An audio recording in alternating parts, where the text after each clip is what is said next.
Ikan lele jatah seminggu. Sekolah merupakan aktivitas paling bermanfaat bagi seorang mukmin setelah mereka beriman. Karena mereka ditinggikan derajatnya dengan ilmu setelah mereka beriman.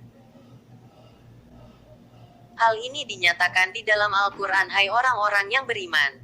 Apabila dikatakan kepadamu, berlapang-lapanglah dalam majelis, maka lapangkanlah. Niscaya Allah akan memberi kelapangan untukmu. Dan apabila dikatakan, berdirilah kamu, maka berdirilah. Niscaya Allah akan meninggikan orang-orang yang beriman di antaramu dan orang-orang yang diberi ilmu pengetahuan beberapa derajat. Dan Allah Maha mengetahui apa yang kamu kerjakan. Al-Mujadilah, ayat 11. Setiap kemuliaan dan ketinggian tentu memerlukan perjuangan dan pengorbanan yang besar sebanding dengan kemuliaan dan kedudukan tinggi yang akan mereka raih. Menuntut ilmu atau bersekolah tidak cuma membutuhkan pengorbanan tenaga dan pikiran tapi juga membutuhkan biaya besar. Biaya sekolah dasar tentu berbeda dengan biaya yang diperlukan oleh mahasiswa yang menimba ilmu di sekolah tinggi. Dana yang harus dikeluarkan oleh orang tua akan semakin besar bila yang harus dibiayai banyak orang anak, dan juga anak-anak mereka semuanya tidak mendapat bantuan beasiswa. Tapi bagi seorang mahasiswa yang cerdas dan kreatif, masalah dana membuatnya berpikir untuk mencari jalan keluar karena setiap ciptaan Allah tentu ada hikmahnya. Sebagaimana firman Allah, sesungguhnya dalam penciptaan langit dan bumi, dan silih bergantinya malam dan siang terdapat tanda-tanda bagi orang-orang yang berakal, yaitu orang-orang yang mengingat Allah sambil berdiri atau duduk atau dalam keadaan berbaring dan mereka memikirkan tentang penciptaan langit dan bumi seraya berkata, ya Tuhan kami, tiadalah Engkau menciptakan ini dengan sia-sia. Maha suci Engkau, maka peliharalah kami dari siksa neraka. Ali Imran, ayat 190-191.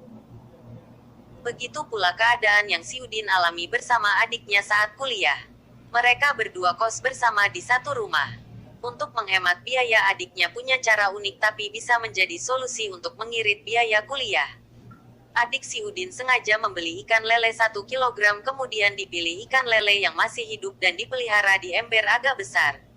Ember itu ditaruh dekat sumur supaya tetap bisa dikontrol airnya dan ikan lele dikasih pakan berupa nasi.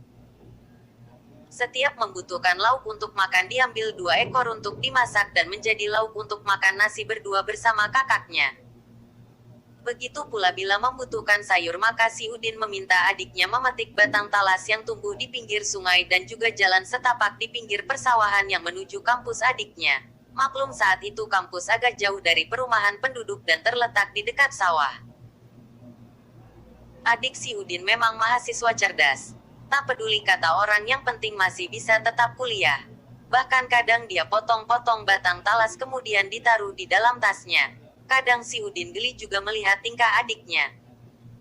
Pernah juga adiknya membeli kaki ayam 1 kilogram kemudian dipisah tulang dan dagingnya. Lalu dagingnya dicampur dengan tepung kanji untuk dibuat menjadi pentol kaki ayam. Sedangkan tulang kaki ayam dijemur, katanya mau dibuat kerupuk kaki ayam. Pernah saat pulang dari perpustakaan daerah mereka berdua melewati padang rumput luas. Kemudian Si Udin katakan kepada adiknya, itu banyak belalang, bisa kita goreng menjadi lauk makan siang nanti. Mendengar itu adiknya langsung saja mencari botol bekas air minum untuk dipakai menaruh belalang yang sudah ditangkap. Setelah itu adiknya membuka baju dan cuma memakai baju kaos untuk menangkap belalang. Adiknya tak peduli ada mahasiswa yang lewat. Tetap saja dia fokus menangkap belalang. Setelah dirasa cukup belalang yang ditangkap maka mereka pun pulang ke kos. Kisah ini diambil dari salah satu kisah dari buku yang berjudul Berawal dari Kandang As-Sakinah yang penuh ketenangan menuju kota suci Makkah yang penuh keberkahan oleh Syafiuddin Munazam. Semoga kisah dalam buku tersebut bermanfaat bagi pembaca dan juga menjadi sumber inspirasi bagi para pembaca. Amin. Demikianlah salah satu di antara 70 buah kisah yang menjadi sub-sub judul dalam buku ini.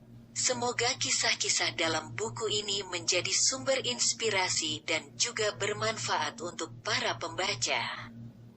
Amin. Wassalamualaikum warahmatullahi wabarakatuh.